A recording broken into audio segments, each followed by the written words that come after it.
ভক্তমাল গ্রন্থের মধ্যে সব সাধুর মহিমা। আগে যদি ভগবানকে জানতে চাও, সাধুর মহিমা আমাদেরকে জানতে হবে। সাধু ছাড়া আমাদের গতি নাই, সাধু ছাড়া আমাদের মুক্তি নাই। কত সাধু, কত রকমের চরিত্র রয়েছে, তাদের চরিত্র পথে চলাই তো নিত্য ভক্তের কর্ম।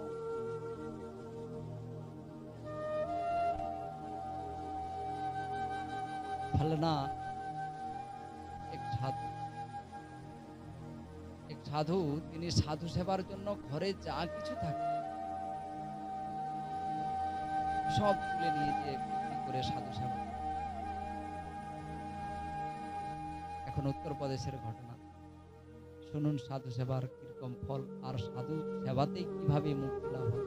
যেমন কেবল কুমোর বেঁচে গেল, হরিনাম করলো, 1 মাসও মাটির ভিতরে থেকে তার মৃত্যু হলো না।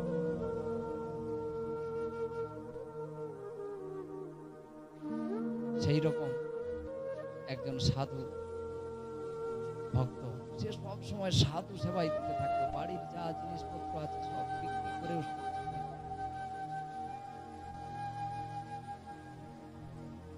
হঠাৎ একদিন, ইউপি উত্তরপ্রদেশের ঘটনা তো, গমকে যে আমরা যে গম আটা পাই বা গম যে আমাদের আসে, এই গমের ক্ষেত রোপণ করা হয়, জোত করা হয়। জোত বলতে ক্ষেতে গম ছড়ানো।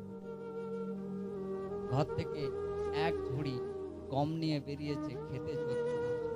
হঠাৎ মাঝ পথে দেখতে পেল একদল সাধু আসছে, এসে বলছে, বাবা আমাদেরকে একটু ব্যবস্থা করে দেবে, আজ আমরা 3-4 দিন প্রসাদ পাই না, আমরা একটু ক্ষুধার্ত আছি, ঠিকভাবে প্রসাদ পাই না, আপনি একটু আজ মধ্যাহ্নে যদি ব্যবস্থা করে দেন। তখন সেই যে সাধু ভক্ত, সে বলছে, বাবা আপনারা এই বটবৃক্ষের তলে বসুন, আমি এক্ষুনি আসছি। সেই 1 ঝড়া যেটাকে ছড়াতে এসেছিল জমিতে ছড়ালে গম হবে, সংসার চলবে, ফসল ফলবে, ফসল তুলে আনবে, সেই গমকে মাথায় ঝুড়ি নিয়ে তিনি মার্কেটে চলে গেলেন।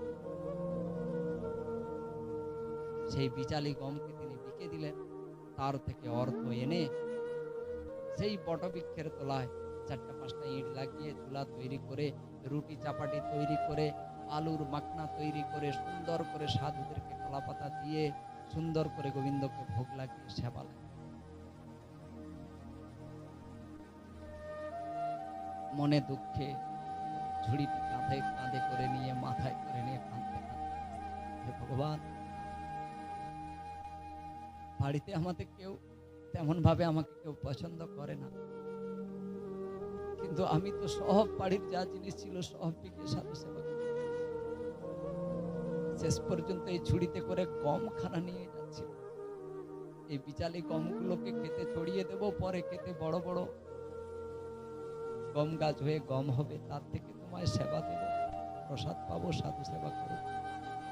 কিন্তু একই হলো ভগবান, আমি তো সে গমগুলো ছড়াতে পারলাম, আমি তো সে গমগুলো বাজারে বিক্রি করে দিয়েছি। এ কথা যদি ঘরের লোককে জানতে পারে, তাহলে আমার কৃষ্ণ সেবা তোমার জন্য যা হয় হবে প্রভু, তুমি যখন যা করে মঙ্গলের তরে। এই বলে সে ছড়া মাথায় দিয়ে কৃষ্ণ নাম করে কাঁদতে কাঁদতে বাড়ি চলে। স্ত্রী জিজ্ঞেস করলো, কি হলো? ক্ষেতকে জোতে এসেছো তো, গম খেতে ছড়িয়ে এসেছো?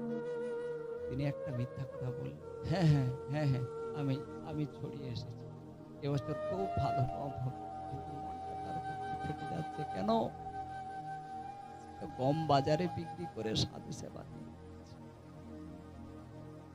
এই না হলে ভক্ত, এই না হলে সাধু সেবা, এই না হলে সাধু সঙ্গের রসকথা। একদিনে যায়, 2 দিন যায়, 3 দিন যায়, তত সেই ভক্ত ধীরে ধীরে ওই ক্ষেতের কথা চিন্তা করতে করতে তার মনের ভিতর দুর্বল হয়ে আসছে। হঠাৎ একদল কৃষক এসে বলছে, আরে তুমি কি ফসল জমিতে ফলে আইছো বলো তো, কি ফসল জমিতে ছড়িয়েছো? তোমার জমিতে গাছ খুব সুন্দর হয়ে দাঁড়িয়েছে, এত সুন্দর গম গাছ হয়েছে, আমার তো ছোট ছোট, তোমার বড় হয়ে গেছে, কি সুন্দর, তোমার চাষ খুব ভালো হয়েছে বলছে। শুনেই তখন সে ভক্ত বলল, কি হলো? আমি তো গমগুলোকে বাজারে বিকে এলাম, বাজারে বিকে সেই গমগুলো দিয়ে সাধু সেবা করে দিলাম।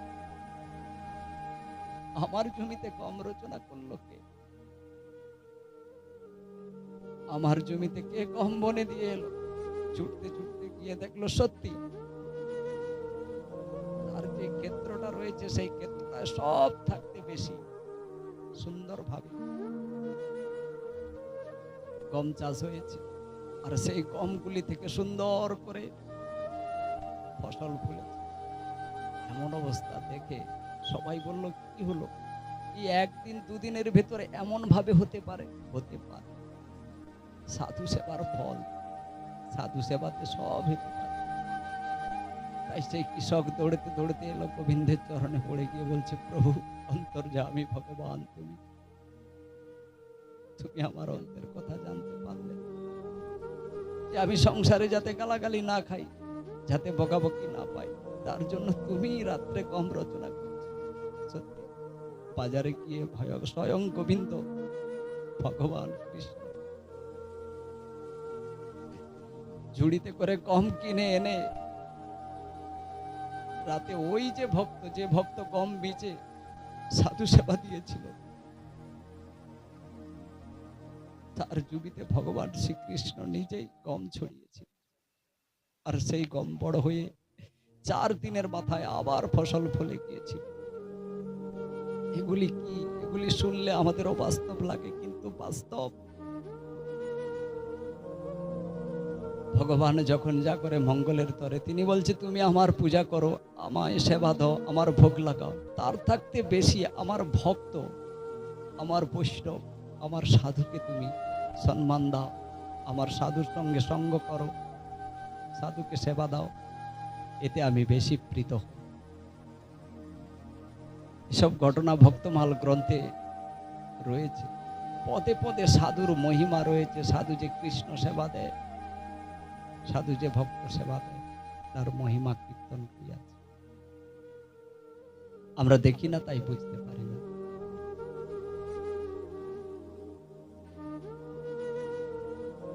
তাই কর্মাবাই নামে একজন জগন্নাথপুরীর পাশে বাস, সেও একজন লোক। জগন্নাথের ভোগ লাগে, প্রথম ভোগ, অনেক বেলা হয়ে যায়। আর কর্মাবাইও মনে মনে ভাবে, এত বেলা হলে তো জগন্নাথ ক্ষুধাতে থাকবে। দেখ, ভগবান ক্ষুধাতে থাকবে, ভগবানের, আমরা শুধু ভগবানকে দর্শন করে চলে আসি। ভগবানের মহিমা গুণকীর্তন, ভগবান কেমন আছে এ কথা আমরা জিজ্ঞেস করি না, আমরা আমাদেরটা জিজ্ঞেস করি। তাই সে মনে মনে ভাবলো, জগন্নাথের প্রসাদ দিতে অনেক দেরি আছে, এই দেরিতে জগন্নাথের কত খিদা লেগে যায়। আমি যদি আমার বাড়িতে একটু ঘুগনি রান্না করে তাকে, একটু খিচুড়ি রান্না করে তাকে দিতে পারি, এতে তো তার প্রীত হয়। তাই তিনি খিচুড়ি রান্না করে প্রত্যহ দিন জগন্নাথকে সেবা লাগাতেন। আর জগন্নাথ পরমানন্দে তার সেবা পেয়ে তারপর নীলাচলে গিয়ে প্রসাদ পেতেন। তার কোনো নিরাধারা কোনো কিছু ছিল না, তার মনে একটাই মতলব ছিল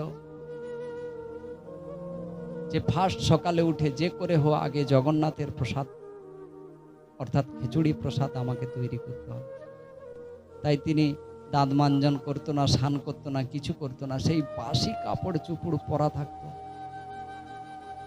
সেই অবস্থায় তিনি জগন্নাথের সেবা দিতেন। এক সাধু এলো তার বাড়িতে, এসে বলছে, কর্মাবাই তুমি কি করছো? বলছে, আমি জগন্নাথের জন্য খিচুড়ি বানাচ্ছি। সে ঠিক কথা, কিন্তু তুমি রান্নাশালে চারাক্কা চুলা দিলে না, তুমি স্নান করলে না, ব্রাশ করলে না, জগন্নাথের জন্য বানাচ্ছ, জগন্নাথ পাবে? বলে, তাহলে কি করতে হয় আমি তো জানি না, আমি তো হতভাগী। আমি শুধু এইটুকু জানি, আমার জগন্নাথকে ভোগ লাগায় 12টার সময়, 11:30টার সময়, কিন্তু তার আগে আমার জগন্নাথ ক্ষুধায় তৃষ্ণায় থাকে, তাই তাকে আমি একটু খিচুড়ি দেবার জন্য আমি আগে থেকে ভোগ বানিয়ে আর তাকে সেবা দিই। আর সে সেবা পেয়ে থাকে। সে বলল, আরে তোকে একটু নিরাধারায় থাকতে হবে, গোবিন্দ যেমন করছে তাই করলে কি হয়? তোমাকে একটু নিরাধারা করে খিচুড়িটা রান্না করতে হবে।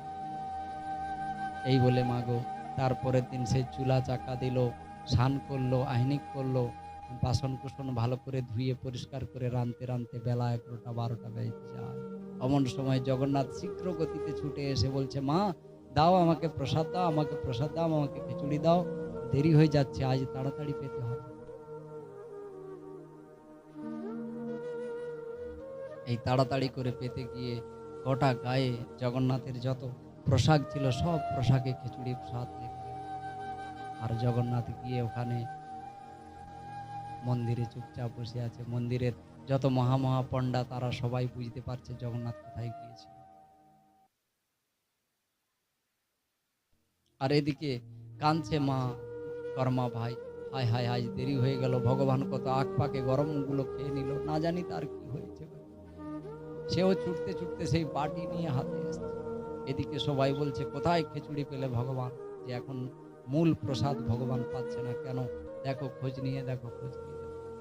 দেখলো সেই কর্মাবাইয়ের হাতে খিচুড়ির বাটি। হে প্রভু, তুমি অল্প পেয়ে চলে এসেছো, আর একটু পেলে ভালো হতো।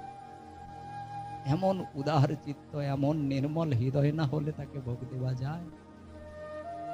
56 কোটি যদুবংশ, 16,108টা তার স্ত্রী, কত সেবা সে পায়, কিন্তু সে শুধু সেবাটা কি চায় জানো?